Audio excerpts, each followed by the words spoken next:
तो उसमें एक प्रधान और एक गौण हो जाता है। हाँ, ये बिल्कुल बिल्कुल। हाँ जी।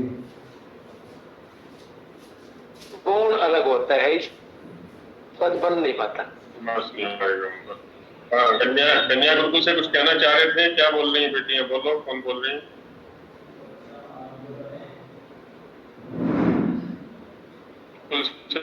कौन बोलना चाहे? आचार्य जी, लिंग वचन ये अगर शुरू में पुल्लिंग है और लास्ट में नपुंसक लिंग है तो नपुंसक लिंग के अनुसार ही मतलब दोनों, जैसे पुस्तकम फलानी तो पट छाप छात्रा कर बेटा पहले पहले मुझे गल्या का पुस्तकम तुम विचार भी कर रही हो और बता भी रही हो। हैं? कक्षा से पहले विचार कर लिया करो ये, और जो अभी बता रहे हैं पहले पहले तैयारी कर लेते हैं तो अस्त्र पर धार जो है पहले लगाई, जब संग्राम में पहुंच गए तो वहां तो बस सीधा प्रहारी करना होता है। चलिए, द्वंद्व में बहुपदी में, हाँ जी राकेश जी कुछ कहना चाह रहे हैं? आचार्य, ये जो सहभाव अर्थ में जो है कि एक प्रधान और एक गौण पद रहेगा, ये प्रथम या उत्तर पद, पूर्व या उत्तर पद दोनों में से कोई पद ये हो सकता है, प्रधान और गौण? जी बिल्कुल हो सकता है, लेकिन प्रायः जो प्रवृत्ति होती है वो ये है कि प्रधान का पहले प्रयोग होता है और गौण का बाद में प्रयोग होता है। अच्छा। अब इसमें पूर्वोत्तर पद की तो कोई व्यवस्था रहेगी नहीं, समास तो होना नहीं है यहाँ पर। जी जी। तो वाक्य में पहले प्रधान का प्रयोग होगा, उसके बाद गौण का प्रयोग होगा। हाँ जी। समुच्चय में भी समास का प्रयोग नहीं हो सकता क्योंकि दोनों प्रधान हैं। हाँ, दोनों प्रधान है, अलग अलग के साथ संबंध बनाना चाहते हैं वो, अभी मास नहीं होगा। जी माधव जी कुछ कहना चाह रहे हैं? महादेव जी। देवदत्त माथुलालय जा रहा है और उनको बोला है, देवदत्त जाओ माथुलालय से अपना भाई को और एक बछड़े को और एक दो किताब लाओ। इसमें कैसे बोला जाए? देवदत्त को क्या घटाना चाह रहे हैं? इसमें अनुवाचय घटाना चाह रहे हैं, समुच्चय, या क्या घटाना चाह रहे हैं? मुझे पता नहीं कैसे बोले, कौन सा श्रेणी में इसको लिया जाए। हाँ, तो कहाँ भेज रहे हैं देवदत्त को आप? मार्केट भेज रहे हैं? नहीं, माथुलालय, वहाँ पे उनको भाई है। माथुरालय हाँ, एक गोरु भी, बछड़े भी ले आना। और ये माथुलालय क्या है? माथुलालय स्पष्ट नहीं है, माथुलालय क्या है? हाँ, माथुलालय से वो नहीं, माथुलाल जी, ये माथुलालय किसको कहते हैं? ये नहीं, बांग्ला भाषा में जी कुछ बोल रहे हैं।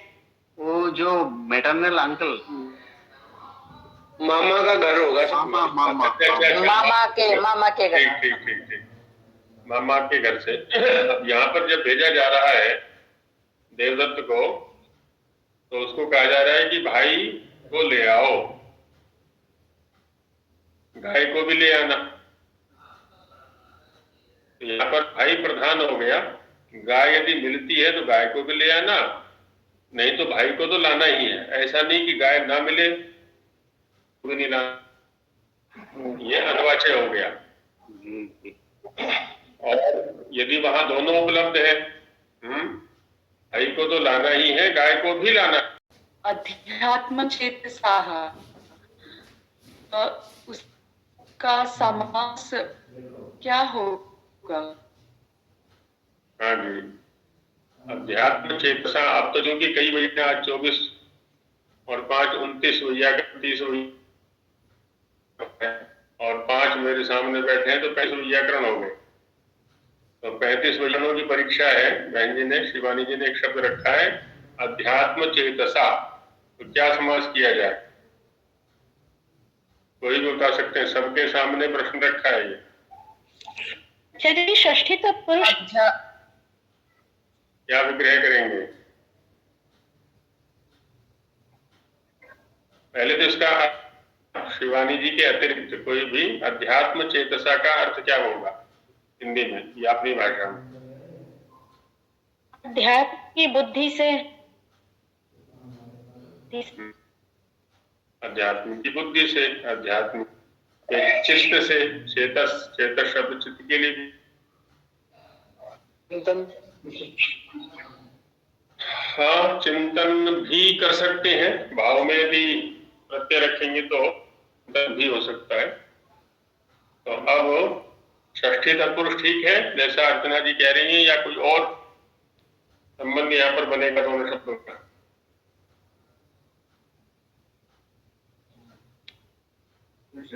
षष्ठी ठीक है। षष्ठी ठीक है।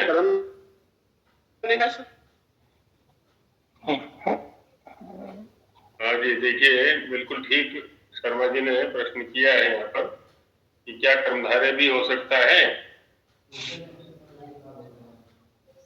कर्मधारय कर सकते हैं वैसे अध्यात्म। ध्यान हमें थोड़ा सा व्याख्यान ये करना पड़ेगा कि अध्यात्म शब्द का क्या अर्थ है और चेतस शब्द का क्या अर्थ है। तो अध्यात्म किसको कहेंगे और चेतस, क्योंकि कर्मधारय में हम समानाधिकरण करने जा रहे हैं और समानाधिकरण में दोनों का अभिधेय एक जैसा होना चाहिए। चेतस का अर्थ क्या कर रहे हैं हम? चिंतन। यदि चेतस माने चिंतन, वैसे सामान्य रूप से चेतस का प्रयोग चिंतन के लिए नहीं होता, अभी तो चिंतन का जो साधन है अंतःकरण उसके लिए होता, चित्त के लिए, है ना, जो चिंतन का साधन है। तो अब अध्यात्म शब्द को भी हमें इस प्रकार से बताना पड़ेगा जिससे कि वो चेतस का विशेषण बन जाए। तो अध्यात्म शब्द को कैसे बनाए कि वो चेतस का विशेषण बन जाए?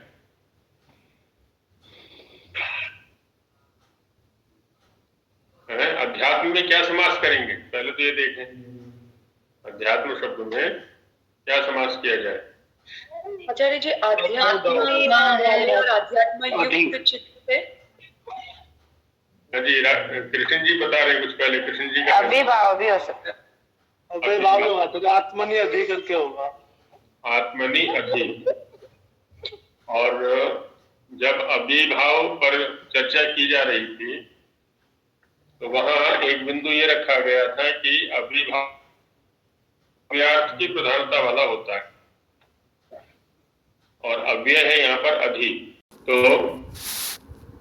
ये आत्मानम अधिगतम या अधिगता, चेतस, चेतस शब्द नपुंसकलिंग है, इसलिए अधिगतम यही करना पड़ेगा।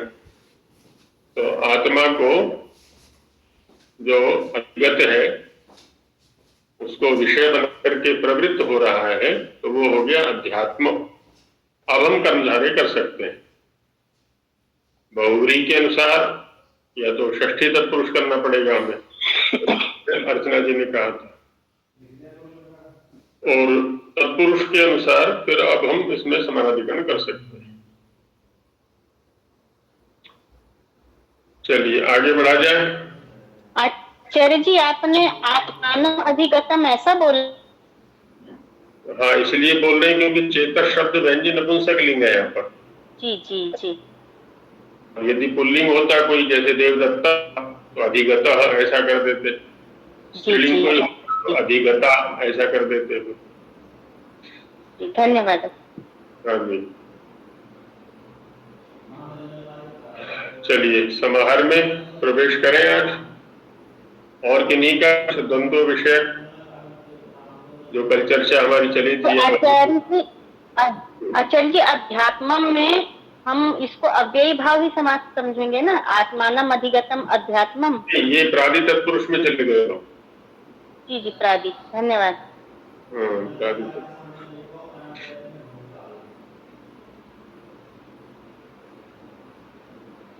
अधिगत शब्द से किसी द्रव्य को कहा जाएगा, चित्त आदि को कहा जाएगा यहाँ पर, तो प्रादि के अंतर्गत आ जाएगा।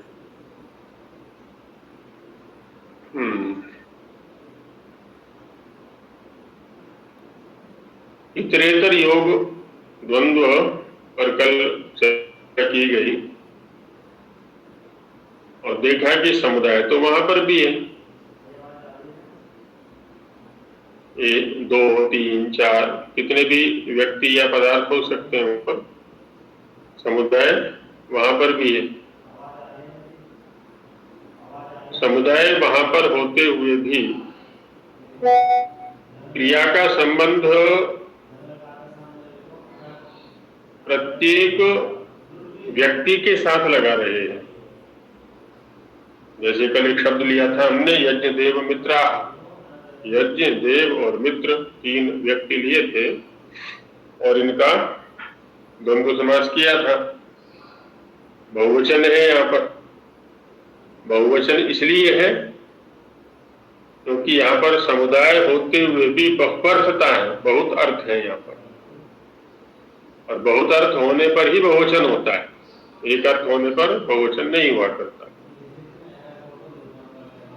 तो समुदाय का जो प्रयोग है वो 2 प्रकार से किया जाता है। एक, जब समुदाय के अवयवों की भी विवक्षा होती है, समुदाय के अवयवों की भी विवक्षा होती है, तो अवयवों की विवक्षा करते हुए समुदाय का प्रयोग करना। इसके विपरीत दूसरी स्थिति होती है, अवयवों की विवक्षा किए बिना समुदाय का प्रयोग करना। अवयव तो दोनों अवस्थाओं में रहेंगे समुदाय के अंदर, भेद इतना है केवल कि एक प्रसंग में समुदाय के साथ अवयवों की विवक्षा रहेगी। इसको कहते हैं उद्भूतावयव भेद।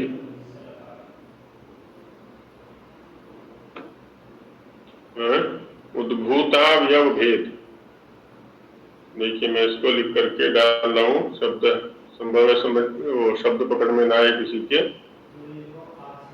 तो मैं इसको डाल देता हूं।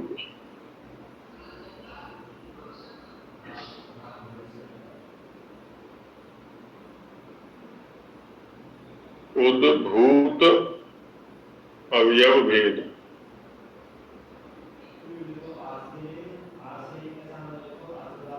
उद्भूतावयव भेद। और दूसरा होता है अनुद्भूतावयव भेद।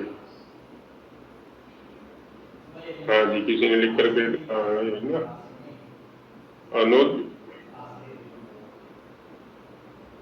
अनुद्भूतावयव भेद।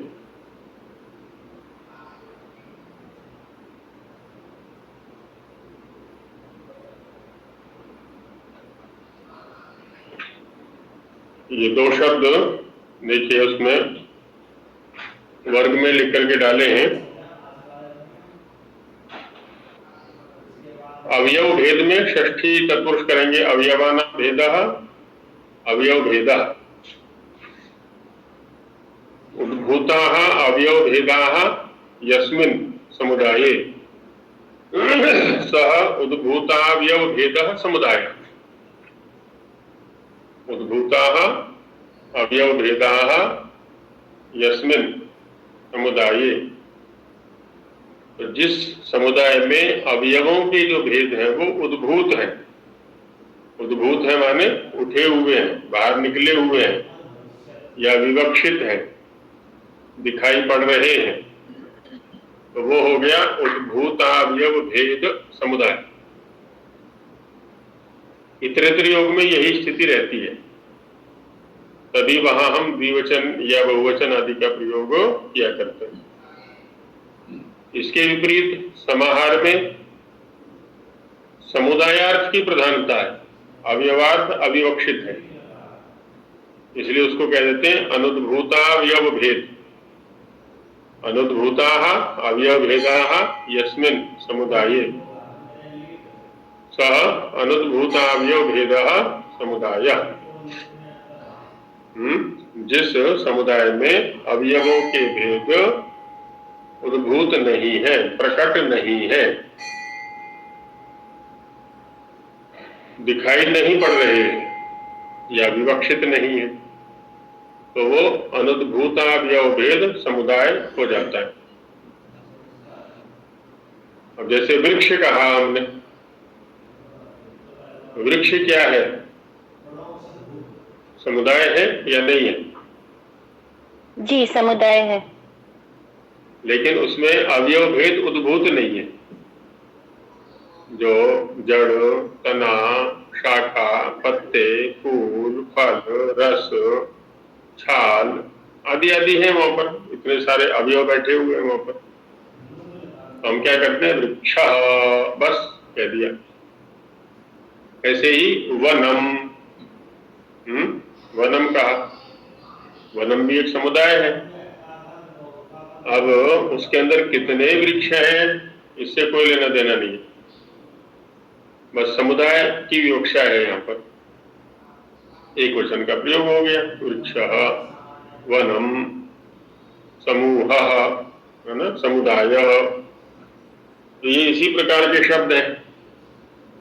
अब इनके अंदर तो अनेक बैठे हुए हैं। वृक्ष के अंदर भी अनेक अर्थ है, वनम के अंदर भी अनेक अर्थ है, समुदाय के अंदर, समूह के अंदर, लेकिन वो जो अंदर बैठे हुए अर्थ है वो उद्भूत दशा में नहीं है, प्रकट दशा में नहीं है,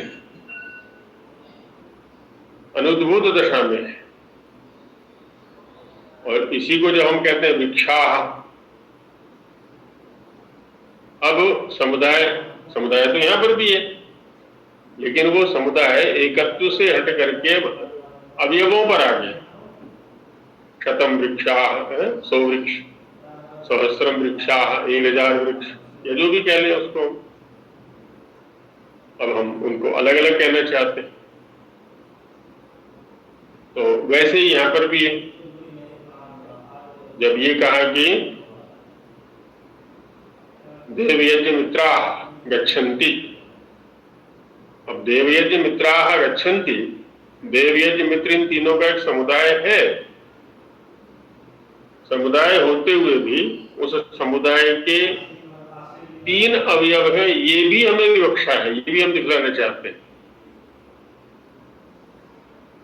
और समुदाय में से प्रत्येक व्यक्ति क्रिया को कर रहा है, ये भी हम दिखलाना चाहते हैं। गच्छति क्रिया को प्रत्येक व्यक्ति कर रहा है, लेकिन सम्मिलित रूप से कर रहे हैं, इतना मिलकर के गमन क्रिया को कर रहे हैं। तो इसलिए हमने कह दिया देव यज्ञ मित्रा गच्छन्ति। लेकिन समाहार में, समाहार माने समाहरणम, समाहारा एकत्रीकरणम, इकट्ठा करना, अलग अलग बिखरे हुए पदार्थों को किसी एक स्थान पर ढेरी कर देते हैं। आजकल गेहूं की कटाई चल रही है, और जो इससे जुड़े हुए हैं, ग्राम्य क्षेत्रों से जुड़े हुए हैं, उनको पता है गेहूं काटकर अलग अलग पूरे खेत में बिखरे पड़े रहते हैं। 1-2 दिन उनको ऐसा ही छोड़ दिया जाता है सूखने के लिए, और बाद में जहां उनसे गेहूं अलग करना है इकट्ठा कर दिया। अब वो समुदाय बन गया उनका फूलों का। पहले वो विक्षिप्त थे, बिखरे हुए थे पूरे खेत में, अब उनको एकत्रित कर दिया।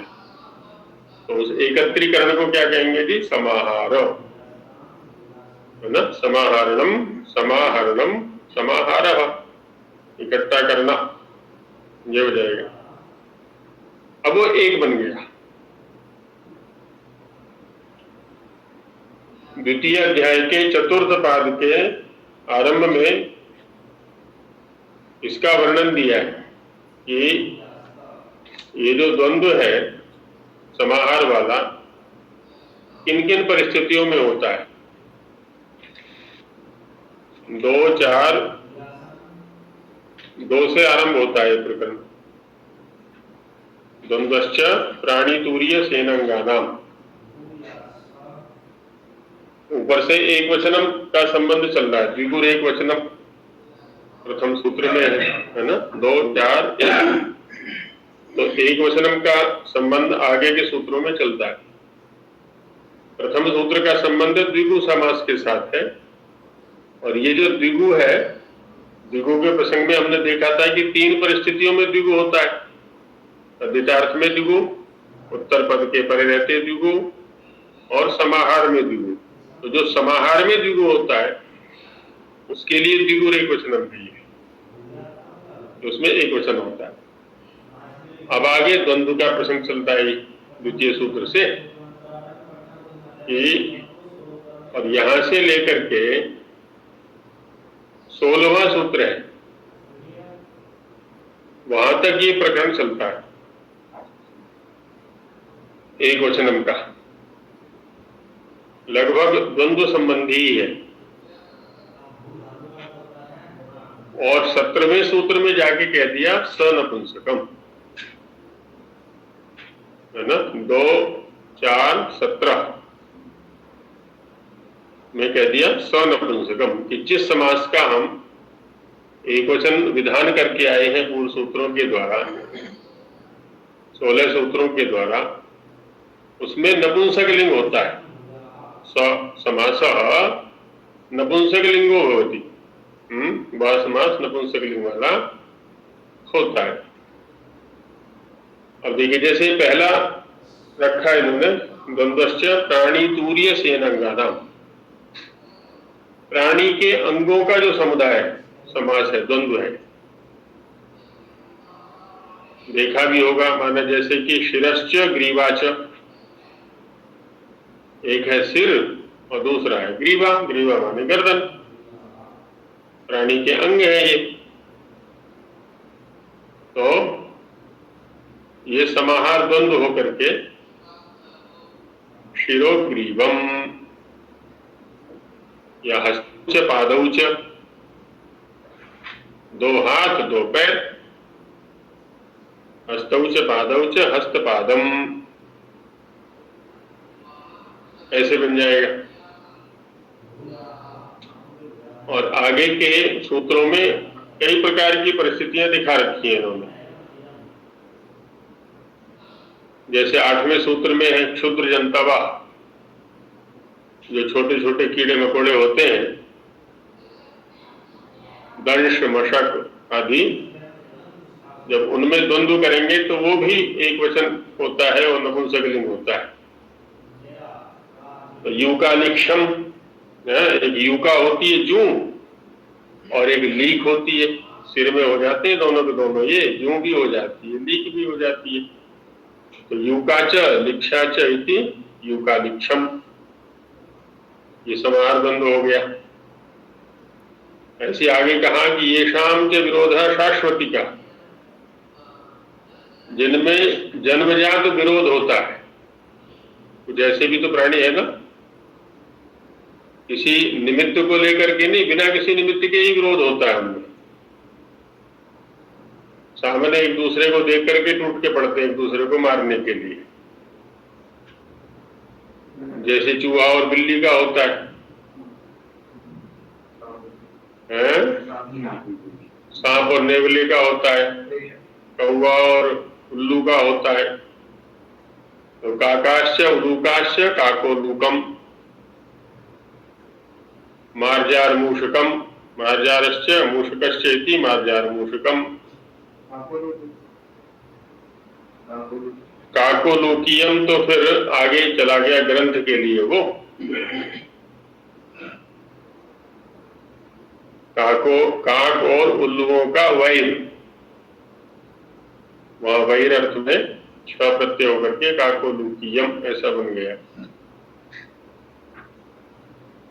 तो इनमें शाश्वत वैर है, सर्प नकुलम या अहिनकुलम, अहिश्च नकुलश्च अहिनकुलम आदि आदि। ये बहुत सारी परिस्थितियों में समाहार द्वंद्व का विषय ये चतुर्थ पाद में, ये आरंभ में समास का विधान तो वही होगा, 4 द्वंद्व। यहां ये बता दिया है कि समाहार में जो द्वंद्व है इन शब्दों के मध्य में, उसमें एक वचन होता है और नपुंसक लिंग होता है। जैसे इतरेतर योग द्वंद्व में हमने देखा कि उत्तर पद के अनुसार लिंग होता है और समुदाय के अंदर कितने अर्थ हैं उनके अनुसार वचन होता है। 2 है तो द्विवचन होगा, बहुवचन है तो बहुवचन होगा। लेकिन समाहार द्वंद्व में सदा एक वचन होगा और नपुंसक लिंग ही होगा। तो ऐसे ये 2 परिस्थितियां बता दी। तो ये समासक प्रकरण इसी के साथ पूरा हो जाता है। अब इसके अतिरिक्त भी यदि किन्हीं के पास कुछ हो तो वो बता भी सकते हैं और पूछ भी सकते हैं, दोनों ही पक्ष हैं।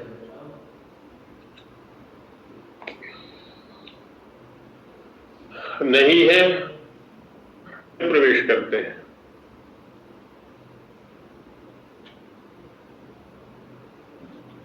आचार्य जी, अधि शब्द, अधि जो उपसर्ग या निपात या जो भी है अधि, उसका अर्थ स्पष्ट मतलब नहीं है मुझे।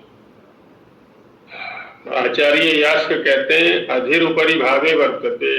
अधि जो उपसर्ग है वो उपरि भावे, ऊपरी अर्थ में होता है। अधि माने ऊपरी, ऊपर। अब किसके ऊपर? जैसे अध्यक्ष में भी अधि है, अध्यात्म में भी अधि है, अधिष्ठाता में भी अधि है। तो अधिष्ठाता माने ऊपर बैठने वाला, अध्यक्ष माने अध्ययन में भी अधि है, अध्यापक में भी अधि है जी, अधिर ईश्वरे में भी अधि है, अधिकार आचार्य जी, अधिकार में भी अधि है।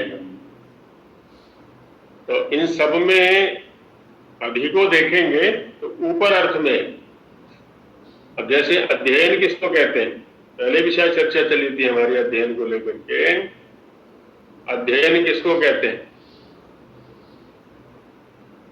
अध्येता भी है सभी और अध्यापक भी है सभी। अध्ययन और अध्यापक और अध्येता तो तभी कहलाएंगे ना जबकि अध्ययन का पता होगा। तो अध्ययन किसको कहेंगे?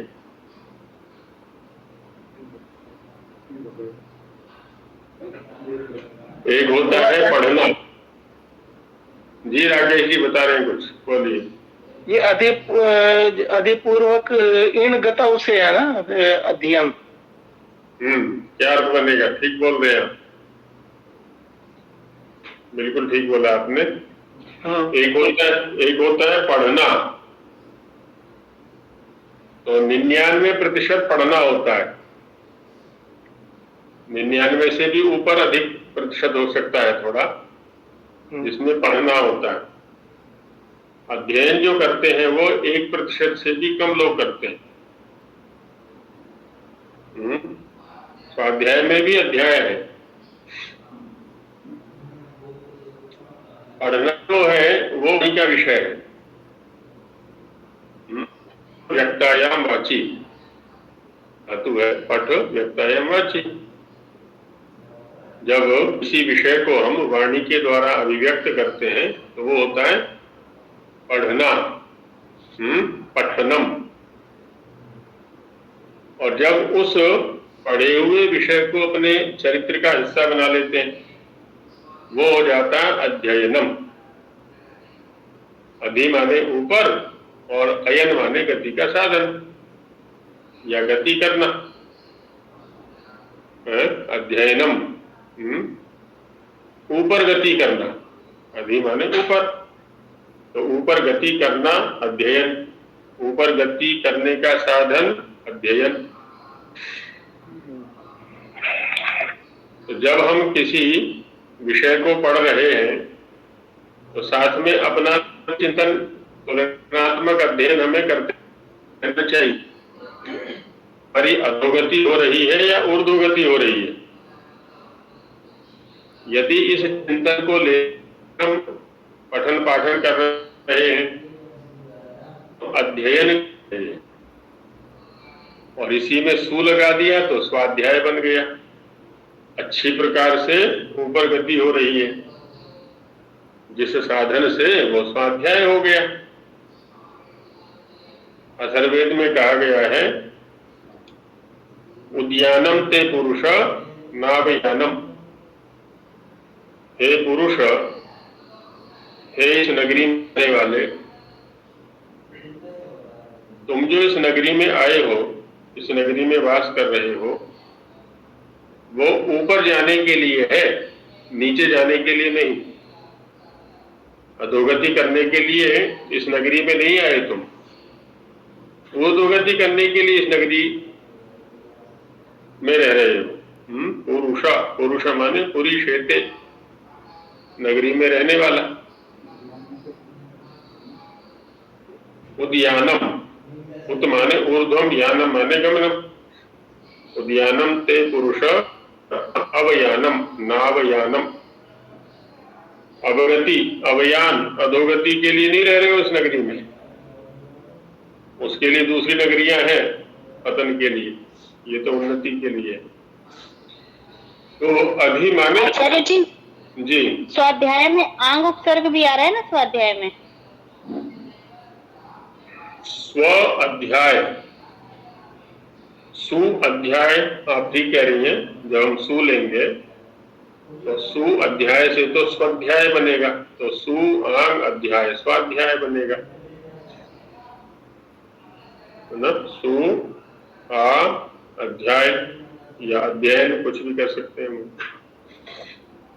तो अच्छा अध्ययन करना, अच्छे ग्रंथों का अध्ययन करना, मनन चिंतन पूर्वक अध्ययन करना, ऊर्ध्वगति का ध्यान करके अध्ययन करना। नीतिकार इसलिए कहते हैं ना, प्रत्यहम प्रत्यवेक्षेत नरश्चरितमात्मना इन्नु में पशुभिस्तुल्यम इन्नु सत्पुरुषैरति। प्रत्येक व्यक्ति को प्रतिक्षण चिंतन करना चाहिए, मेरा जो जीवन चल रहा है वो पशुओं के तुल्य है, नीचे की ओर जाने वाला, या सत्पुरुषों के तुल्य है, ऊपर की ओर चलने वाला। मैं सत्पुरुषों की कोटि में खड़े अनुभव या पशुओं की कोटि में खड़े होने वाले आचरण कर रहा हूं। ये प्रतिक्षण प्रत्येक पर हमारा ध्यान देना चाहिए। चलिए या ऊपर, अब इसको कहीं पर भी घटा सकते हैं जहां जहां भी अधि शब्द का प्रयोग है। अष्टाध्यायी में प्रवेश। आचार्य जी ये अयन का अर्थ क्या बताया अध्ययन में? गति, गति अथवा गति का साधन।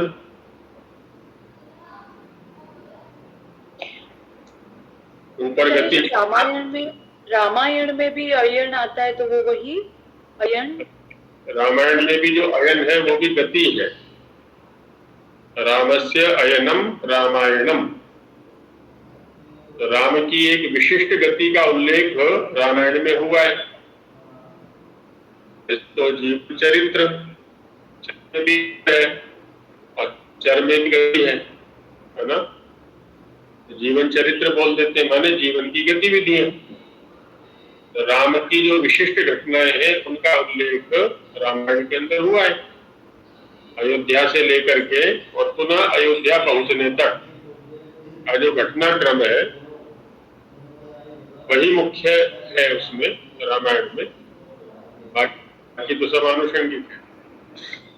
तो अध्ययन में ऊपर ले जाने वाला जो चिंतन या साधन है उसे हम कह रहे हैं अध्ययन, लेकिन अधिकतर इसका प्रयोग पढ़ाई के लिए ही होता है। मैंने पहले ही कह दिया था कि 99% पठन पाठन होता है, अध्ययन नहीं होता। प्रयोग कर देते हैं वो एक अलग बात है। जो यहाँ तक कि जो स्वाध्याय हम कहते हैं कि मैं बहुत स्वाध्याय कर रहा हूँ, वो भी लगभग या तो दूसरों को बताने के लिए करते हैं कि कल को मुझे भाषण देना है, प्रवचन देना है, बताना है, समझाना है। अध्ययन का लाभ तब आता है समझ में जब हम स्वयं को समझाने लायक हो जाते हैं। दूसरों को समझाना बड़ा सरल होता है, स्वयं को समझाना कठिन होता है। और जब स्वयं को समझाने लगते हैं, समझाने का सामर्थ्य आ जाता है तो दूसरे भी आराम से समझ जाते हैं। जी पीहू जी कुछ कहना चाह रही है? जी आचार्य जी, आचार्य जी अध्ययन का मतलब ऐसा मैंने सुना है कि जो गुरु उच्चारण करते हैं उसका फिर अध्ययन होता है। हाँ देखिए ऐसा है ना, जैसे अभी बहन नलिनी जी ने कहा कि पठन पाठन के लिए अध्ययन शब्द का प्रयोग होता है। किसी भी शब्द का एक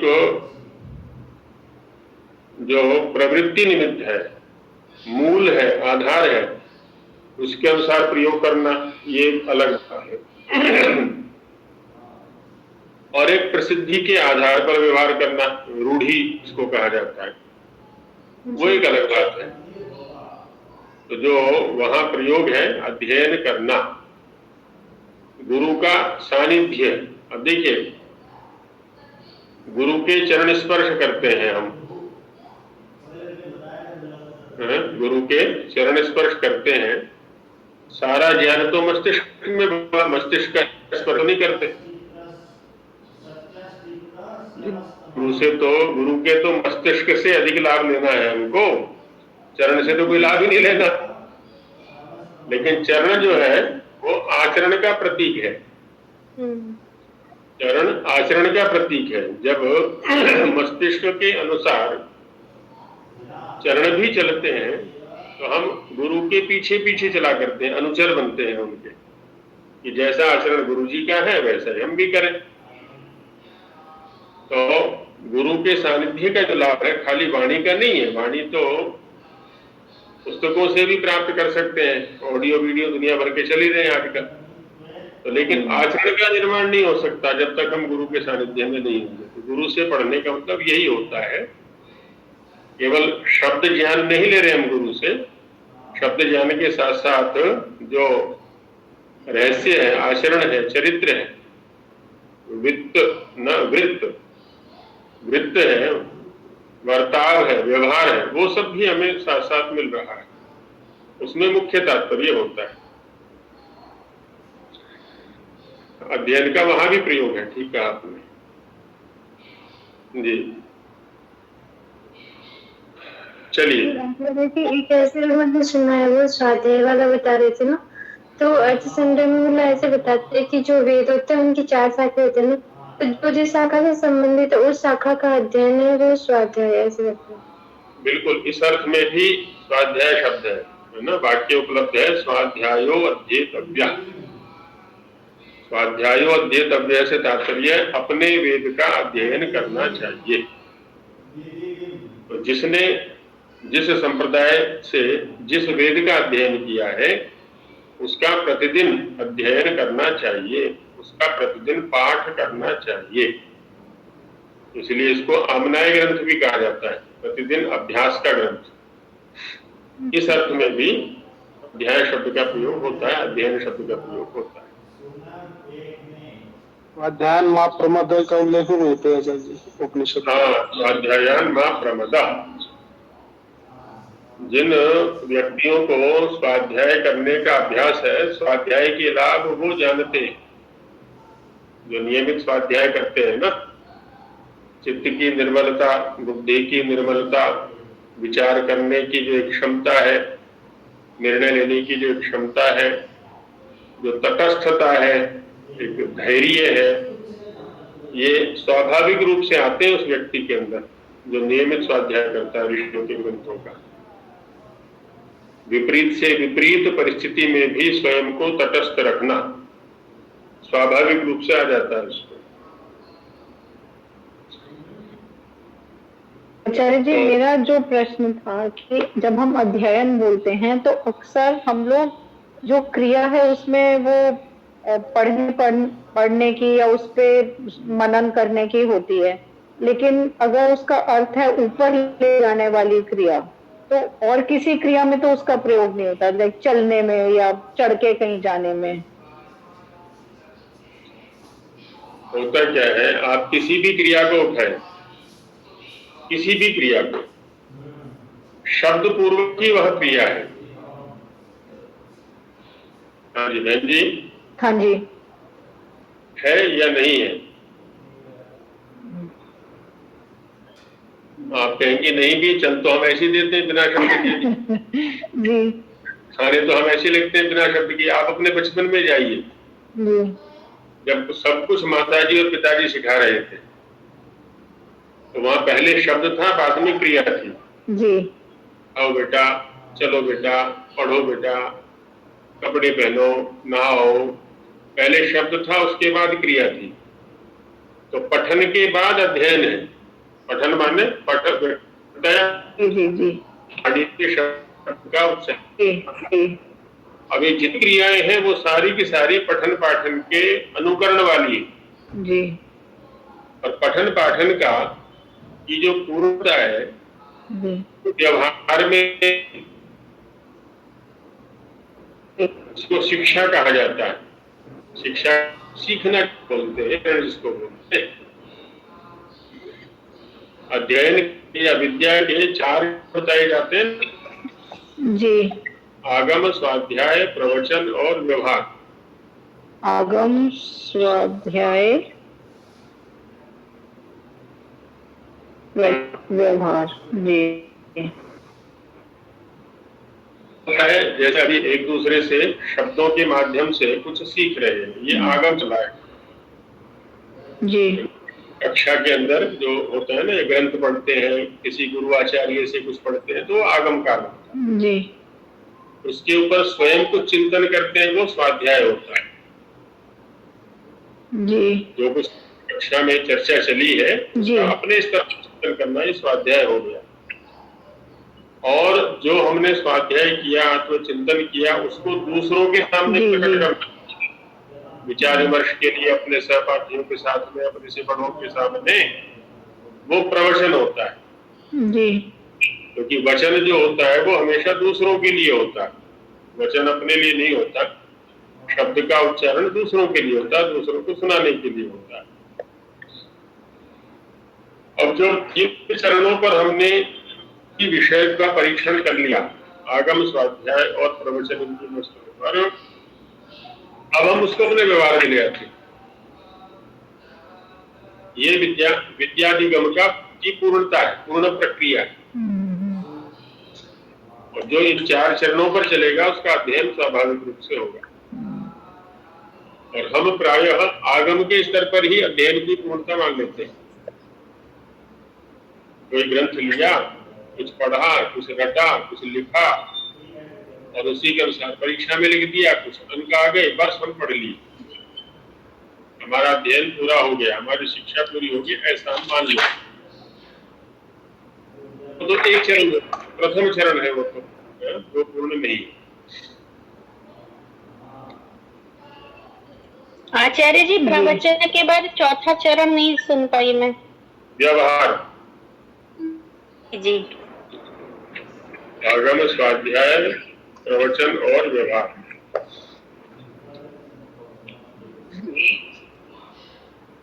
तो आगे बढ़ते हैं जी। हाँ जी, धन्यवाद। हाँ जी, हाँ जी।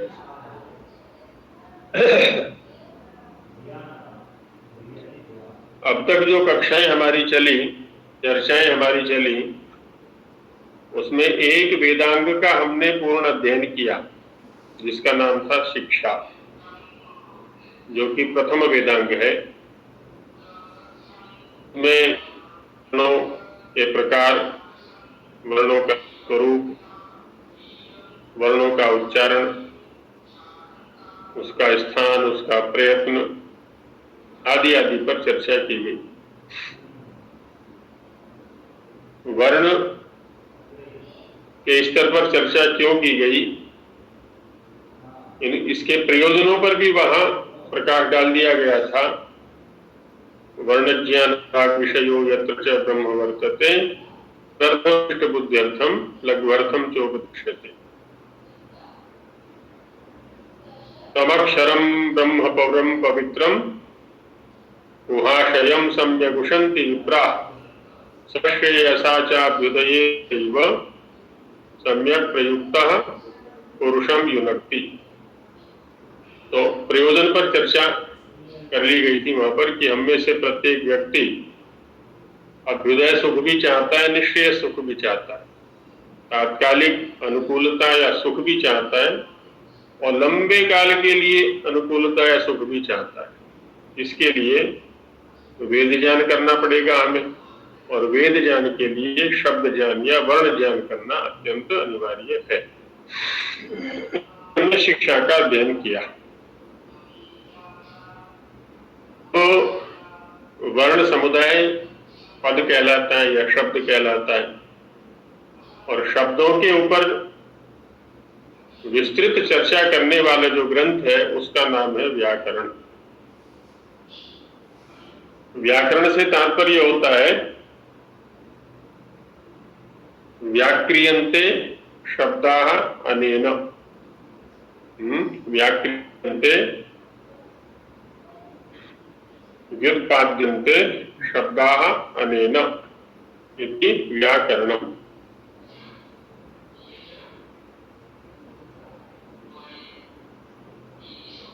व्याकरण का मतलब होता है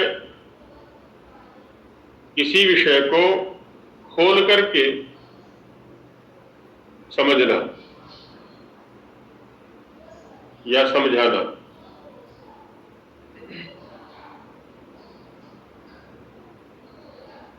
व्याक्रियन्ते व्युत्पाद्यन्ते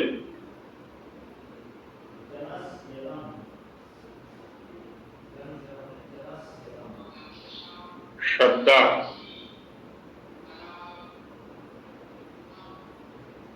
अनेन इति व्याकरणम्।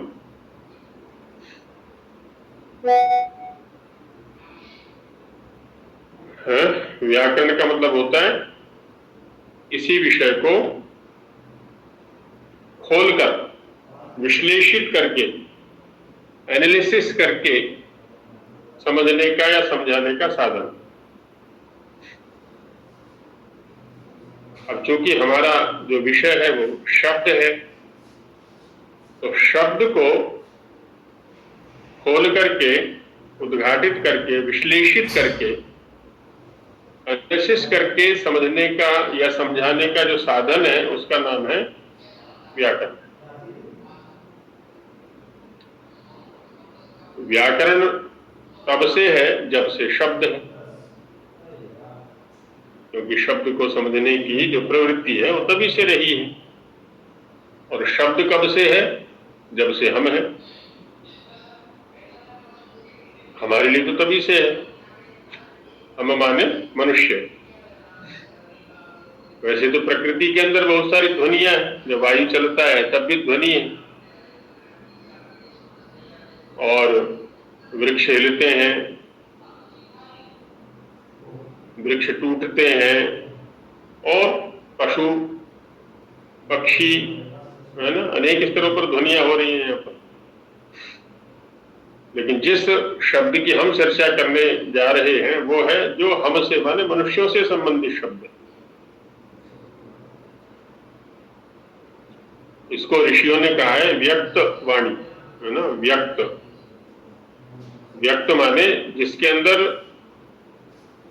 अकार आदि वर्ण व्यक्त होते हैं, अभिव्यक्त होते हैं।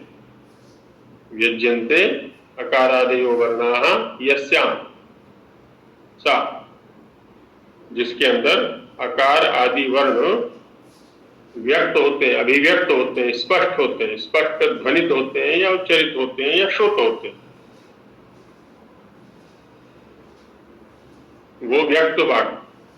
और मनुष्य की वाणी से अतिरिक्त जितनी भी वाणियां हैं, वाणी तो क्या कहें, शब्द कह लें, ध्वनि कह लें, वो सब हो गए अव्यक्त, क्योंकि उनमें अकारादि वर्ण व्यक्त नहीं है, स्पष्ट नहीं है। तो इन शब्दों को समझने का जो साधन है उसका नाम हुआ व्याकरण। तो व्याकरण की भी प्रवृत्ति तभी से जब से शब्द है। अब इसके आदि का कोई निश्चय नहीं है। हमारे ऋषि कहते हैं कि सृष्टि के आदि से, माने मनुष्य की सृष्टि जब से है तभी से शब्द है। वेद रूप शब्द रहा पहले, अभी भी है। उसके बाद उसको समझने के साधन ये विकसित हुए व्याकरण आदि जो भी। कितने ही व्याकरण हो चुके हैं अभी तक। एक ग्रंथ है यहां से छपा है, वो रामलाल कपूर ट्रस्ट से, संस्कृत व्याकरण शास्त्र का इतिहास। पंडित युधिष्ठिर मीमांसक जी ने उसका लेखन किया। तो उपलब्ध और अनुपलब्ध जितने भी व्याकरण हैं उन सब का वर्णन उसके अंदर है। वैयाकरणों का वर्णन उसके अंदर है कालक्रम के अनुसार। विशेष ज्ञान के लिए उस ग्रंथ का अध्ययन कर सकते हैं। अभी उपलब्ध व्याकरणों में पाणिनीय व्याकरण सर्वोपरि है, और पाणिनीय व्याकरण का जो मूर्धन्य ग्रंथ है, प्रमुख ग्रंथ है, आधार ग्रंथ है, वो है अष्टाध्यायी। अष्टाध्यायी के अंदर एक व्यवस्था काम करती है, एक तंत्र काम करता है। यदि उस तंत्र को समझ लेंगे, उस व्यवस्था को समझ लेंगे, तो हम में से कोई भी व्यक्ति ऐसा नहीं है जो कि सिद्धांतों को न समझ सके। जब रोड पर चलने के नियम हम जानते हैं,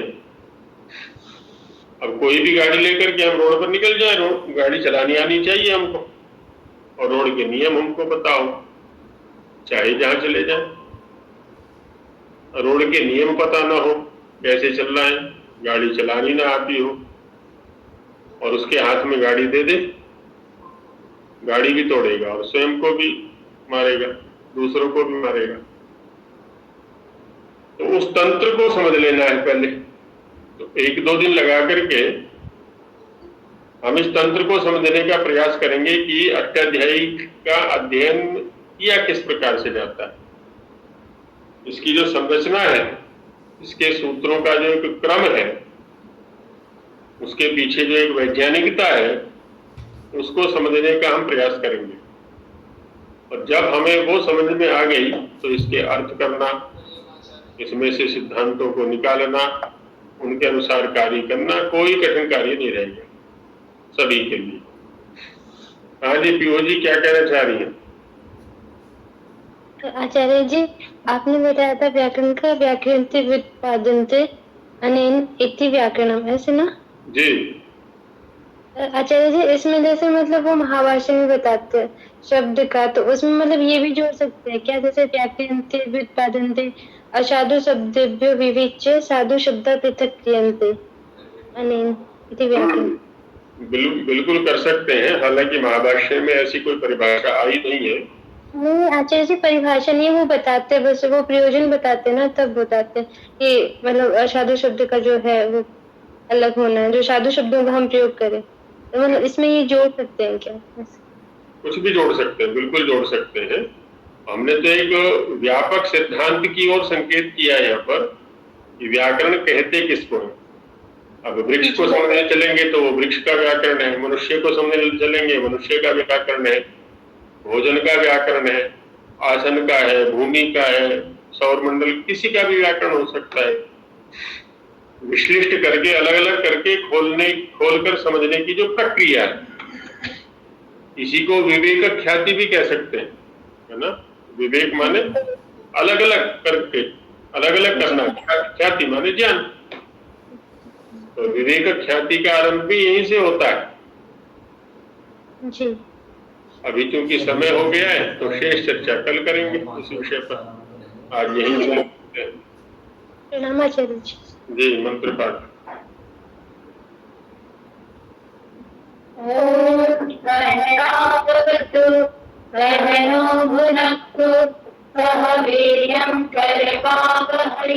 तेजस्विनावधीतमस्तु मा विद्विषावहै। ओम शांति शांति।